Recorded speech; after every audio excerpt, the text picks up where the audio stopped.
Everyone thought Ethan Carter was just a struggling single dad living alone in an old house at the edge of town. That was the label people attached to him. The way they attach labels to things they don't fully understand quickly, conveniently, without much thought. The women at the community center called him dependable. The men who worked alongside him called him quiet. The children who passed his house on the way to school called him the gardening man. Because no matter the season, no matter the hour, there was always something blooming along his fence line. But none of them truly knew him, including Sophia Bennett, the millionaire businesswoman who accidentally met him during a charity fundraiser on a Thursday evening in early October, when the air smelled like wood smoke and the leaves had turned the color of old copper. She had walked into that event expecting to do what she always did: write a check, shake hands, smile for photographs, and leave feeling like she had contributed something meaningful to the world.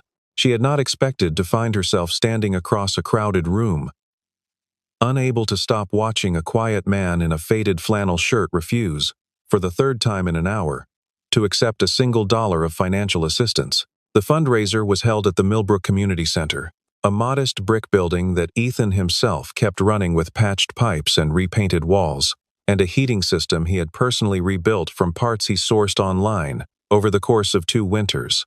Sophia had donated enough money to keep the lights on for the next 4 years. She wore a navy dress that cost more than most people's monthly rent, and she moved through the room with the practiced ease of someone who had attended hundreds of events exactly like this one. She was not unkind. She was not arrogant. She simply existed in a different world than most of the people in that room. And everyone present understood that unspoken fact without needing to discuss it. The tables were covered in white cloth and small potted flowers, and somewhere near the back, a piano player worked through a soft jazz standard that no one was really listening to. Sophia was halfway through a conversation with a city council member about zoning regulations when she noticed Ethan for the first time. He was standing beside an elderly man named Walter, who had spilled an entire glass of water across the tablecloth and was now trying to mop it up with a paper napkin while looking mortified.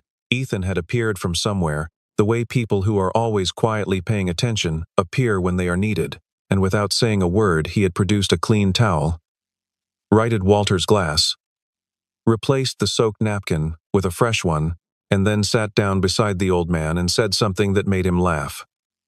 Then he stood, excused himself, and moved back toward the maintenance hallway as if the entire thing had not happened. Sophia watched the whole exchange. Something about it caught in her chest.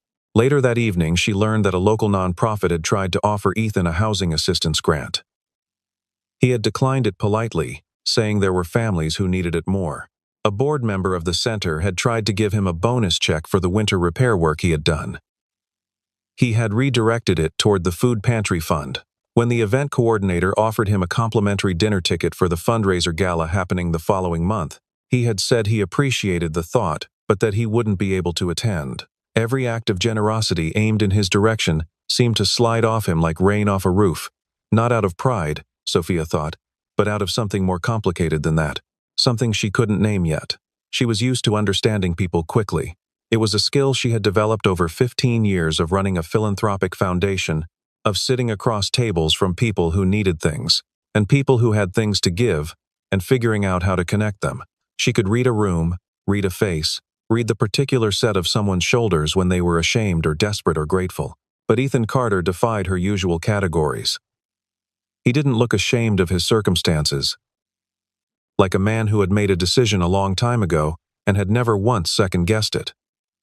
On her way out of the event, she passed near the maintenance hallway and overheard 2 volunteers talking in low voices. One of them said, "In the way people say things, they believe to be common knowledge. If you knew the whole story about Ethan, you would never look at him the same way again." The other one nodded slowly. "I know," she said. "I know."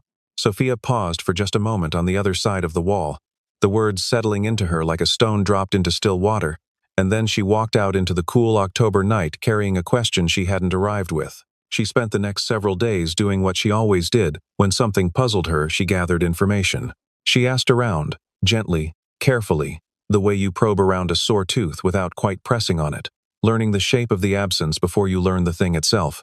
What she discovered was surprisingly little. Ethan Carter, 38 years old, had worked at the Millbrook Community Center for 6 years. He was unfailingly reliable, almost preternaturally competent with his hands, and completely unknown as a person. He had no presence on any digital platform. He did not appear in any local news archives from the past half-decade. He paid his bills on time, kept to himself, and seemed to have no social life to speak of, though he was never rude, never cold, simply private in a way that felt deliberate rather than antisocial, chosen rather than imposed. A few of the longer-tenured staff remembered that he had arrived in Millbrook about 7 years ago, and that he had seemed, even then, like a man who was choosing a smaller life rather than falling into one. The distinction being visible only to those who looked carefully, who knew what it looked like when a person had options and set them aside. One woman who ran the center's art supply closet told Sophia that Ethan sometimes stopped to look at the paintings the community class students left drying on the racks, and that his expression when he looked at them was different from his expression at other times. Softer, she said. Sadder, too. Sophia wrote this down in the small notebook she kept in her coat pocket. She wrote, "Sadder, too." She underlined it twice. She called him one afternoon and asked if she could stop by. He was quiet for a moment, and then said that was fine. He supposed, though he wasn't sure what she was hoping to find. She said she wasn't sure either, which was true, and he seemed to accept that answer. She drove to his house on a rainy Saturday in mid-October, following the GPS down a series of increasingly narrow roads until the town gave way to open land and old trees, and then a house appeared at the end of a gravel drive, partially hidden behind a row of birches, whose leaves had turned a pure and startling yellow. She sat in her car for a moment before getting out. The house was old white clapboard, a deep front porch, windows that had clearly been reglazed at some point and were slightly uneven in their frames. It was not large. It was not impressive by any external measure, but it was immaculate in a way that surprised her, and the garden surrounding it was something else entirely.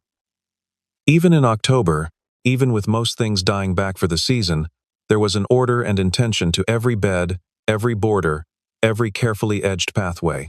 Climbing roses had been trained along the porch railing and tied off for winter. A row of ornamental cabbages ran the length of the front walk in shades of purple and cream. A Japanese maple near the corner of the house had been pruned into a shape that looked almost like a gesture, like an open hand. None of this matched the picture of a struggling man she had unconsciously assembled. She stood on the porch for a moment in the soft rain before knocking, looking out at the garden, and feeling the first quiet shift of something she hadn't expected to feel. He answered the door in a work shirt and old jeans, a cup of coffee in his hand, and he looked at her with those eyes she had noticed at the fundraiser gray. Steady, and holding something behind them that she still couldn't quite read, he stepped back and let her in without ceremony. The front hallway smelled like old wood and something faintly floral, dried lavender maybe, and the floors were worn but clean, and there was a coat rack by the door, with a single jacket hanging from it, and a pair of boots set neatly beneath. She followed him into the living room, and then she stopped. She stopped because the far wall of the room, a wall that must have been 12 feet wide and 8 feet high, was completely covered in photographs.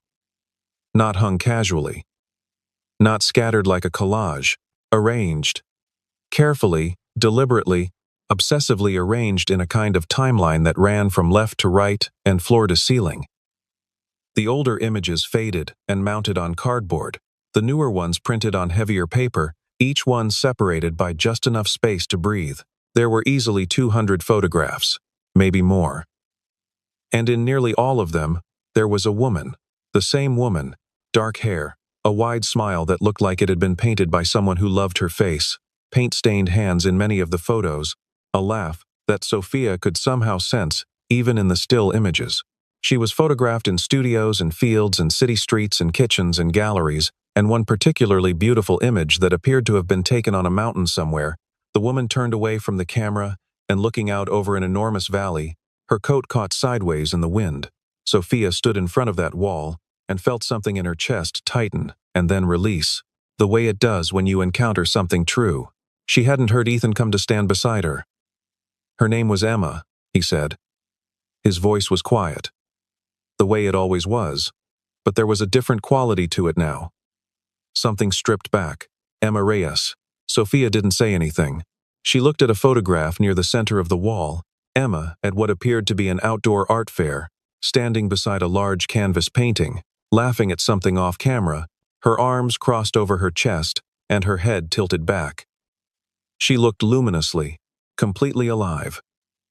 "How long were you together?" Sophia asked.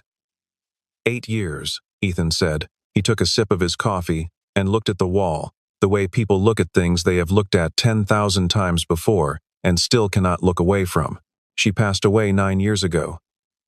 Sophia turned to look at him then, but he was still looking at the wall. She noticed a small framed letter on the side table near the sofa, handwritten in looping cursive on pale green paper, and a glass jar on the windowsill filled with pencils that had been sharpened down to almost nothing, and a sketchbook lying open to a page covered in small botanical drawings, done in graphite and colored pencil. She realized that the entire room was, in some way she was only beginning to understand, a portrait of Emma. Not a shrine exactly. Not something frozen or morbid. Something more like a continued presence. A conversation that had never stopped. She walked slowly along the length of the wall, looking at the faces, the moments, the years, and somewhere around the third photograph from the right end of the middle row she felt the tears come, not dramatically, not with any particular trigger she could identify, just quietly, the way water rises through stone.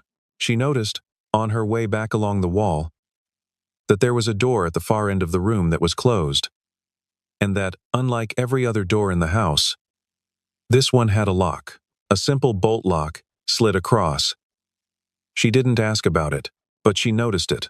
Ethan watched her notice it, and something in his face shifted, not closed off, exactly, but braced. He excused himself to refill his coffee, and she stood alone in the room for a moment, looking at the closed door, and then back at the wall, and she thought about what the volunteer had said at the fundraiser.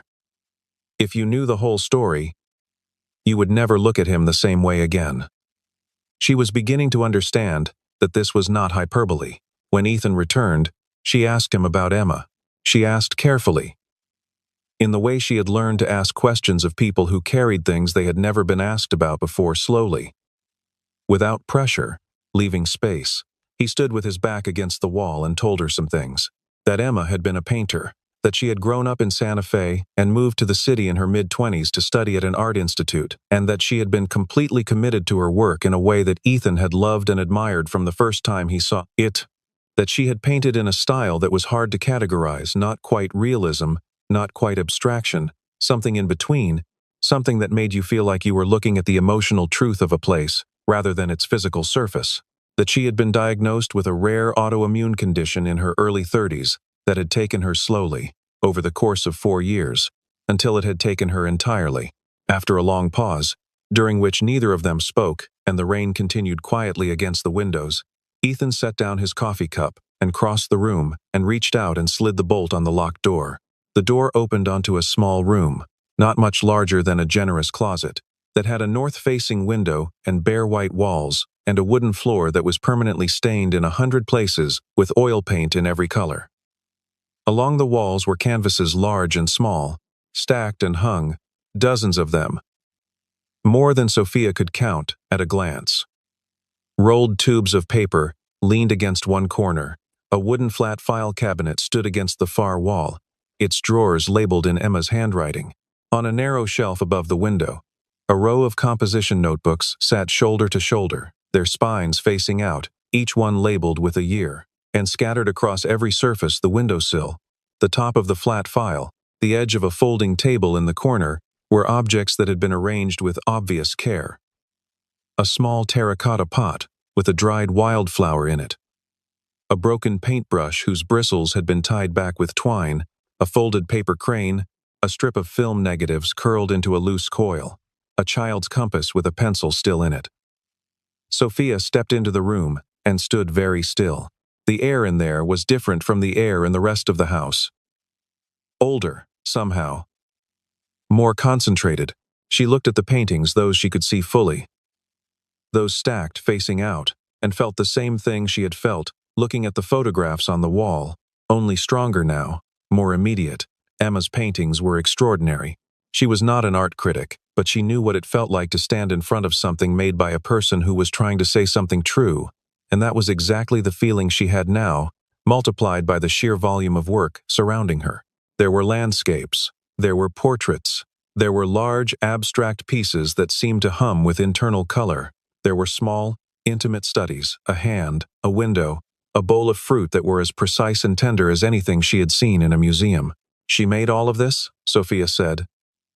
Ethan was standing in the doorway. Most of it in the last 2 years of her life, he said. When she couldn't do much else, she painted. Sophia turned to look at him. He was watching the room with the same steady, contained expression he wore everywhere at the fundraiser, in the living room, on the porch, but his hands, she noticed, were pressed flat against the doorframe, as if he needed the support. She thought she understood then. She thought she had the whole picture. But he said, "That's not the whole story." He told her the rest slowly, standing in the doorway of Emma's room while the rain drummed steadily outside. In the last months of her life, Emma had become frightened of a particular kind of disappearance. Not of dying, she had made a kind of peace with that, or so she told Ethan, in her honest and unflinching way. She was frightened of being forgotten, not by him. She knew Ethan would carry her. She was frightened of her work disappearing into storage units and estate sales and the attics of people who didn't know what they were looking at. She had spent her whole adult life making things, and the thought that those things might simply cease to exist or worse, drift unmoored through the world without context, without the name and story attached to them, was the thing that kept her awake in the nights when the pain was bad. She talked to Ethan about it. She talked about it in the matter-of-fact way. She talked about most things, not asking him to fix it but simply stating what was true. And Ethan, who had been a structural architect for 15 years, who had run his own firm, who had designed 4 buildings that were still standing in 3 different cities, listened. And then he made a promise. He told her that nothing she had made would be lost. He told her that every painting, every sketchbook, every scrap of paper with a drawing on it would be preserved and honored and shown to the world. He told her that her work would outlast both of them. She had looked at him with those eyes that were already less present than they used to be, and said, "I know you'll keep it. I just don't want you to keep it alone." He hadn't known what she meant by that, not then. He thought he did. He was wrong. He found out what she meant slowly, over the years that followed. Sophia sat down on the floor of Emma's room. There was nowhere else to sit, and listened. Ethan leaned against the doorframe and talked in a low, even voice. And outside the rain became heavier, and the afternoon light shifted from gray to deep gray, and Sophia stopped thinking about anything except the story she was hearing. Ethan had closed his architecture firm within a year of Emma's death. He had sold most of his assets, the apartment in the city, the car, the investment accounts, and had used the money to do 3 things. He had set up a small trust to preserve Emma's artwork and pay for proper archival storage. He had funded 5 annual scholarships in her name at the Art Institute where she had studied, and he had organized, over the course of 4 years, 7 traveling exhibitions of her paintings that had visited 12 cities and been seen by tens of thousands of people. He had done all of it quietly, without publicizing his own involvement. Without seeking credit or acknowledgement, he had moved to Millbrook because the rent was low and the community center job had come at the right moment, and because it was far enough from the city that no one there knew who he had been before. He had built his small life around its essential commitments, keeping Emma's work alive, keeping his promise, and he had let everything else go. The art world had noticed Emma's work.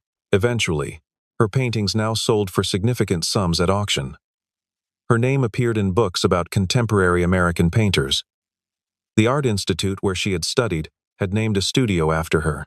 None of that had come from Ethan's efforts alone, but his efforts had been the original engine of it.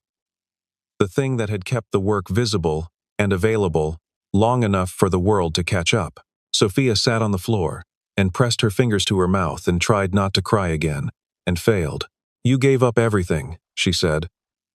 "I kept the thing that mattered," he said. He said it simply, not dramatically, the way he said most things. She stayed longer than she had planned. They moved back to the living room when the floor grew uncomfortable. and Ethan made a pot of tea, and they sat on opposite ends of the worn sofa with their cups and kept talking. Or he kept talking and she kept listening, which felt like a different thing from what she usually did at the end of long days, which was talk while other people listened. He told her about the years after Emma died, about learning to be alone in a way that was different from the loneliness of ordinary life, a specific, textured aloneness. The kind that has a shape and a name and a face. About how he had stayed busy enough for the first 3 years that grief had been largely a background noise, something he was aware of the way you're aware of weather. Always present but possible to function around. About the 4th year, when the exhibitions were winding down, and the scholarships were running smoothly, and the trust was established, and there was suddenly nothing left to do, and the background noise became the entire room. About how he had looked around at his life, and found that it was small and clean and contained, and that he had chosen exactly this, and that he did not know how to want anything else. Then he stopped talking for a while. The rain had lightened. Sophia looked at the wall of photographs, at Emma's face in 200 moments of her living, and she thought about the folder she had seen on the corner of the flat file cabinet in Emma's room, slightly apart from the others, its label worn as if it had been handled many times. She asked about it. Ethan looked at her for a moment as if deciding something, and then he got up and came back with the folder and set it on the coffee table between them. She opened it. Inside were architectural drawings and budget projections and correspondence with city planners, all of it more than a decade old. And at the top of the first page, in Emma's handwriting, the Free Art Center, a place where everyone creates. Emma had dreamed, in the years before she got sick, of building a community arts space that would be genuinely free and accessible, not free in the grant-funded, application-required way, that most community arts spaces were free, but fully free, walk-in, no registration, no income verification, just materials and light and space and instruction available to anyone who came through the door. She had sketched out the concept, talked to city planners, connected with potential donors. She had gotten further than a dream, but not as far as a building. The illness had taken the project from her before it could take root. Ethan had found the folder in her files after she died and had added it to his list of things to preserve, but preserving it and completing it were different orders of magnitude, and he had been honest with himself, over the years, about the limits of what remained possible. The scholarships, the exhibitions, the archive trust, those had consumed almost everything he had. There was nothing left. He had made peace with that, or told himself he had, the way he had made peace with a number of things that were not truly resolved but had reached an equilibrium he could live with. He watched Sophia, read through the folder. She turned the pages slowly. The way she turned the pages of things that mattered to her. When she reached the last page, a hand-sketched floor plan in Emma's distinctive drafting hand, rooms labeled with things like sunlit studio and children's corner, and the hallway of maid things, she looked up at Ethan and said, "How much would it take?" He named a figure that was large but not impossible, not for her. She said, "I want to fund it." He said, "No." She looked at him. He said, "I don't want charity." She said, "I know you don't. This isn't charity. This is a woman's dream that deserves to be real, and you can't finish it alone, and I can help." He said nothing for a long moment. Outside, the last of the rain had stopped, and the evening was coming in through the windows in long horizontal bars of pale gold light. He looked at the photographs on the wall. He looked at Emma's face in 197 moments, and he said, "I would need it to carry her name. Only her name." Sophia said, "Of course." They sat with that for a while. Then Sophia said, "Will you let me see the plans?" And Ethan said, "Yes." What followed was several months of a collaboration that neither of them had planned, and both of them, later, would describe as the most clarifying thing they had ever been part of. Sophia brought the resources and the infrastructure and the connections. Ethan brought the architectural knowledge he had set aside, but never lost. The vision he had been keeping in a worn folder for a decade, and the precise, intimate understanding of what Emma would have wanted. They met twice a week, first in Sophia's office and then increasingly at Ethan's house, where the plans spread across the dining table and Emma's presence in the photographs on the wall seemed to participate in the conversations in some quiet, non-mystical way, simply as a reminder of what they were working toward. Sophia was surprised to discover that Ethan was not the simple man she had initially categorized him as. And then, she was embarrassed by her surprise. And then she got past the embarrassment and simply paid attention.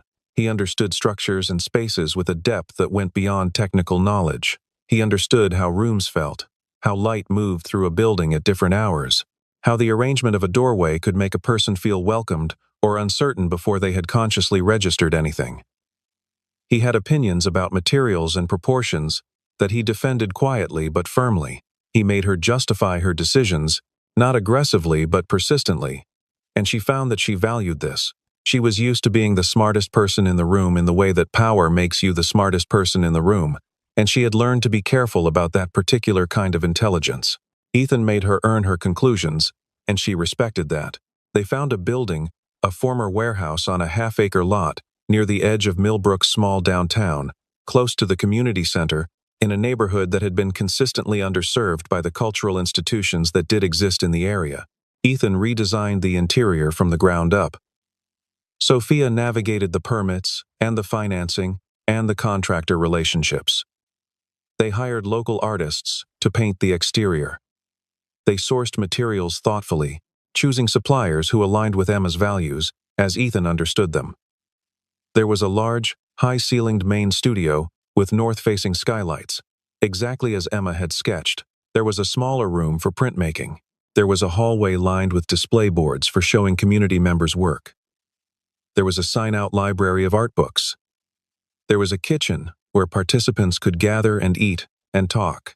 There was, in the far corner of the main studio, a dedicated wall where Emma's own paintings would hang on permanent rotation from the Archive Trust, so that the work that had inspired the space would be continuously present in it.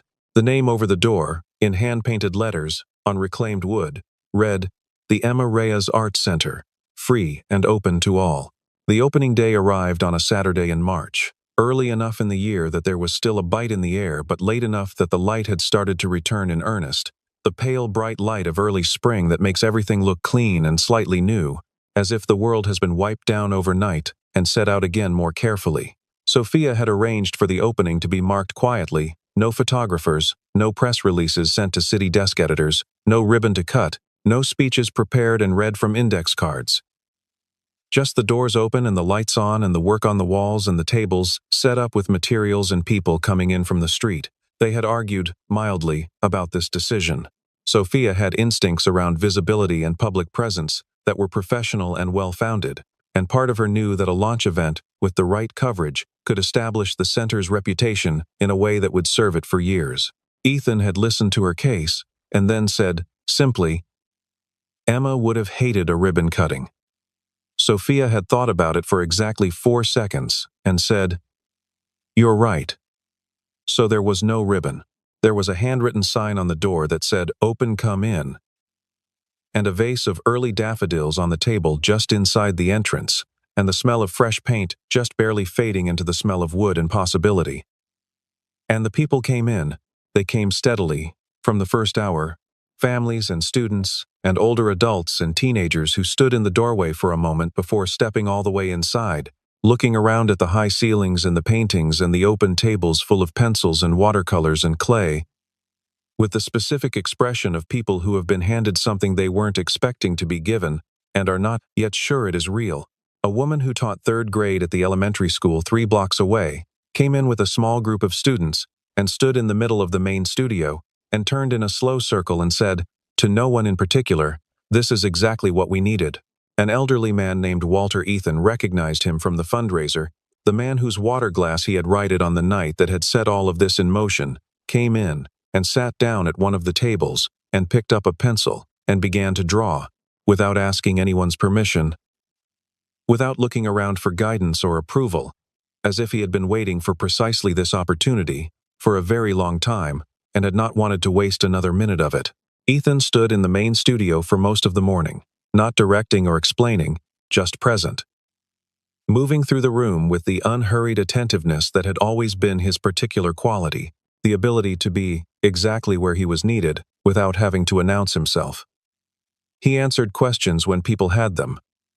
He showed a teenager how the flat file drawers worked pulling them open one by one, and explaining what kind of paper lived in each one, with the patience of someone who understood that the point of telling someone how a drawer works is not the drawer itself, but the confidence it gives them to use it on their own.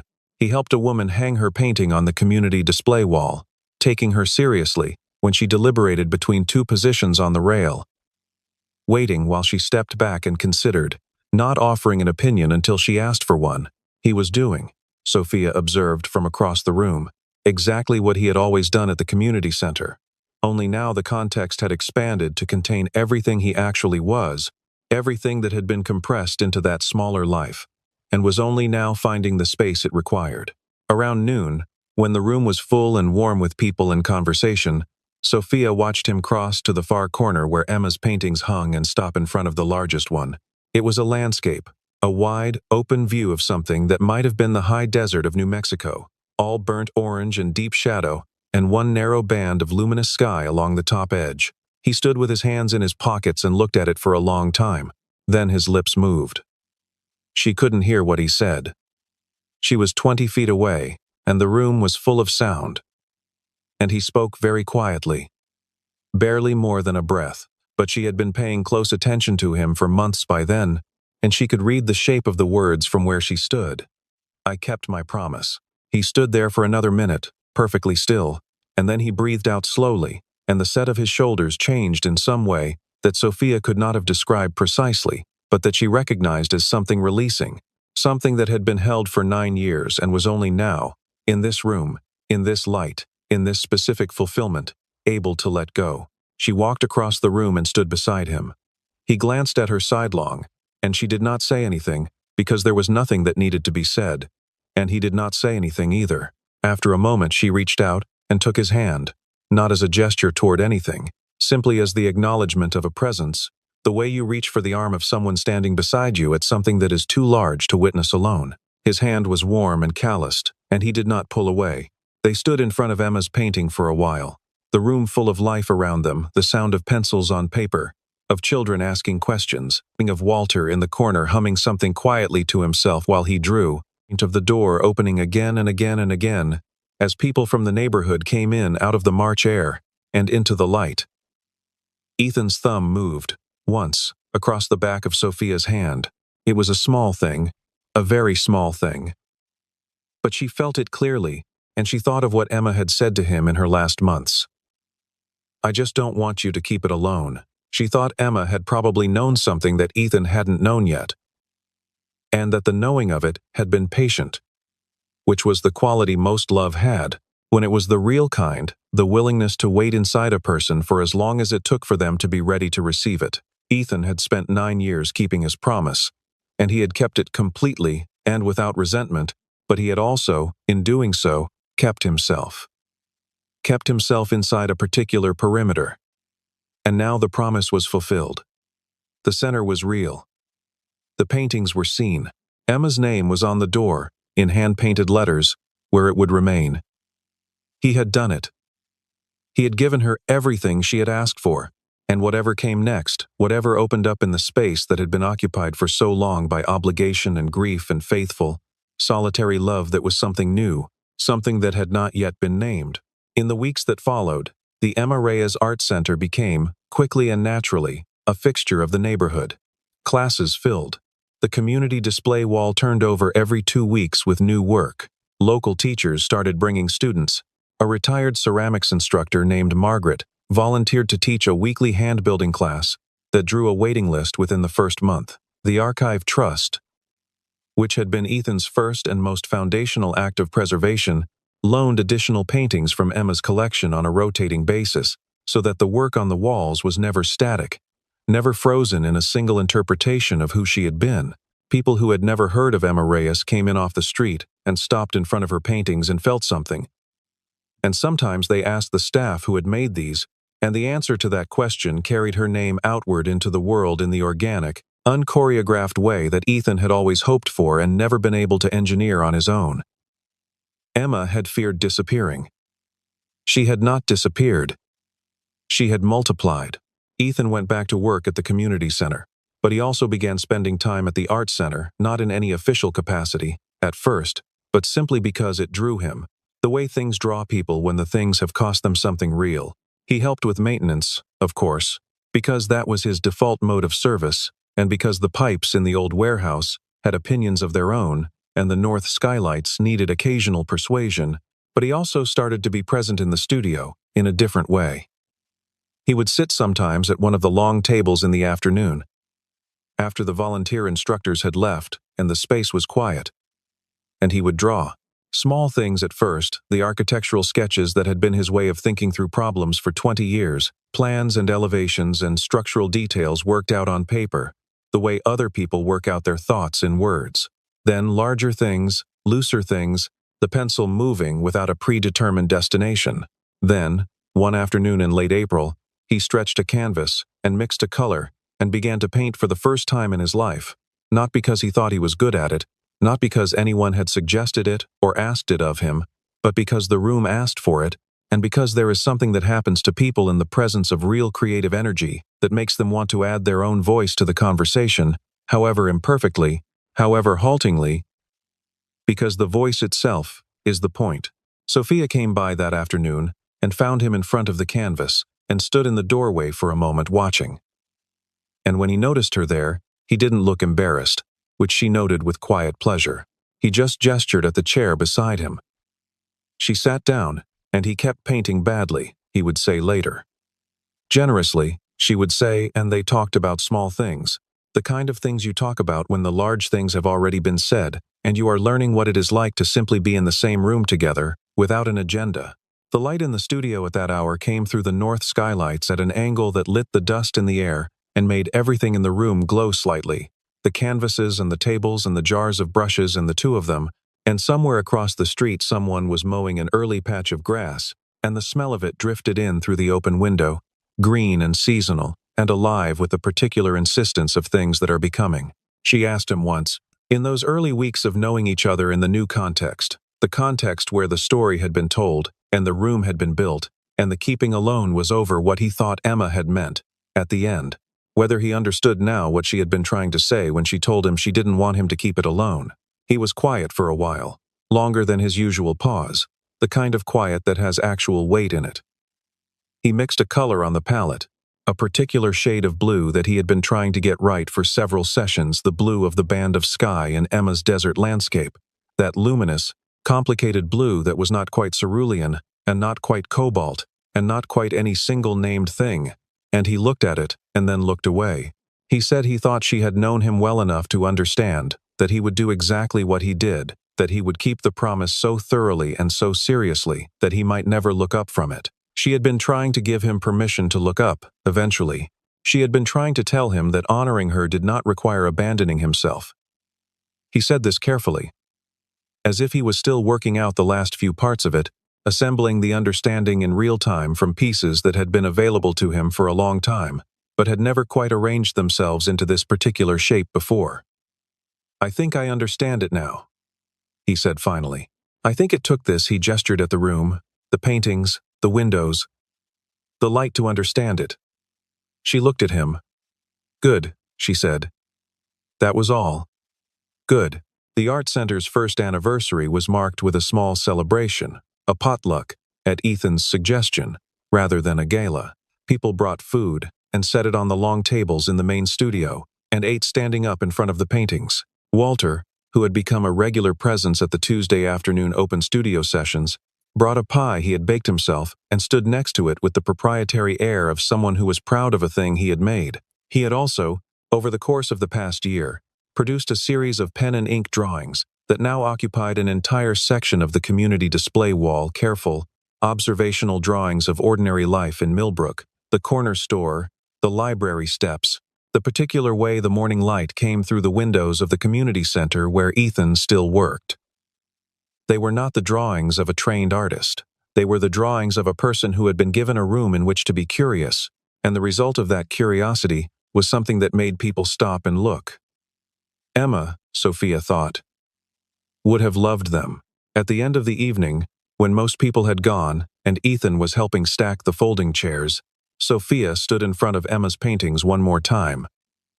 The same large desert landscape, the burnt orange and the deep shadow and the narrow luminous sky.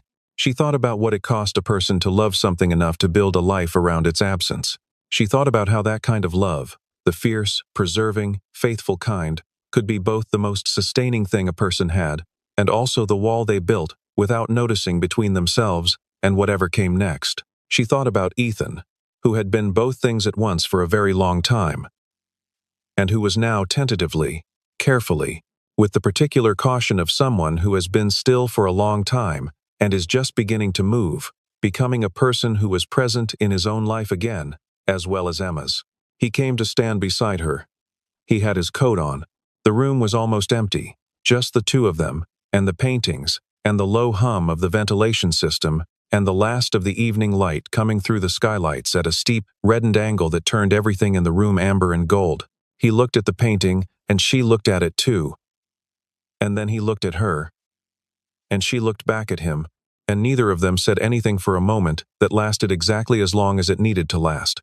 He had, she noticed, a different quality of stillness about him tonight than the stillness she had first encountered at the fundraiser all those months ago. That earlier stillness had been armored, sealed off from the outside, the stillness of a person who has decided to need nothing. This was something else, open, present, almost tentative, the stillness of a door that has been unlatched and is waiting to see what the wind decides. Then he said, "Can I buy you dinner?" He said it simply, without fanfare, without any of the elaborate preparation she might have expected from a man who had been so careful about everything for so long. She said, "Yes." They turned off the last of the lights and locked the door of the Emma Reyes Art Center behind them, and the bolt of the lock made a small, clean sound in the quiet street. They walked out into the evening, which was warm now in the way. Evenings in early spring can be warm if you're willing to stay in it a little longer than you planned, if you're willing to let the night take its time. The sign above the door caught the streetlight and held it, the hand-painted letters precise and deliberate and unhurried. The name on it did not change. The name on it would not change, but the story inside it had found a way to keep going, which was, when you thought about it, the only thing a story ever truly needs not to end, but to continue, in new mouths, new hands, new rooms still being built.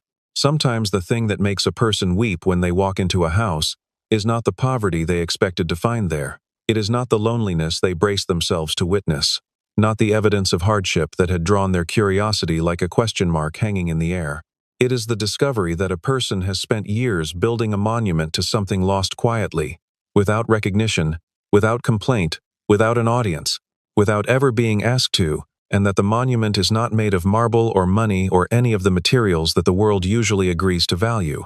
It is made of kept promises and carefully tended gardens and 200 photographs arranged with love along a wall, and rooms that hold the work of a person who feared being forgotten and the life of a single man who decided, 9 years ago, that she would not be, who gave up buildings and accounts and a version of himself that the world had been prepared to reward, and chose instead the harder and quieter work of remembering well. That is what Sophia Bennett found in Ethan Carter's house on a rainy afternoon in October. Not poverty, not loneliness, not the sad story she had half expected to discover and fold neatly into her understanding of who he was. She found a great love that had never stopped. She found a man who had been faithful to something beyond the ordinary reach of faithfulness, and she found, in the corner of a locked room, a folder with a dream in it that still had the shape of something possible. That is why she wept, and why, when she walked back out into the world afterward, she carried something new with her, something that did not have a name yet, but that moved in her like a beginning.